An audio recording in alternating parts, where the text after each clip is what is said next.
Nang meeting 8 anos acaba no departamento de imposto e se tem costo como que cambia que ainda tá arriba mi wishlist por visa tá full o processo de otorgamento de placa número e também com essa que é pago de imposto tá acoplado por visa com o pago de seguro e também é keuring nós não me se lubida keuring local of DTI Misako, nós temos grupo de trabalho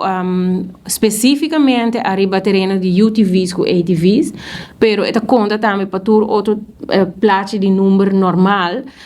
com nós temos diferente feedback de polícia, de DTP que está dando een vergunning, de DTI que está controlar uma keuring e também verzekeringsmaatschappijen of companhia de seguro, que na loquear será bobo bisa é círculo. O departamento de imposto bisa bosa nós está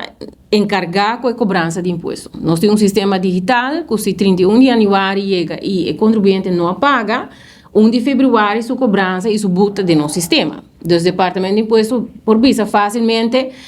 não se cumpre com o contribuinte, ou nesse sentido, o contribuinte não cumpre, não tem boots ou não tem cobrança adicional. E seguro não me compreende a preocupação e me querem nos cinco bolbe vai sinta na mesa para nos com por esse cambio de lei para assinar por segurar sobre me querer governo em sua totalidade lo que é uma garantia que o tour automobilista que está corre riba nos carretera não tem seu imposto a pagar, está segurado, o auto está segurado, está gekeurd, que não tem auto não que está cambiar, ajustar de uma maneira que está perigoso também. Vooral ook nós está que tem hobby transporte de turista, tem hobby tours, não costa que está só deco, não está cambia, e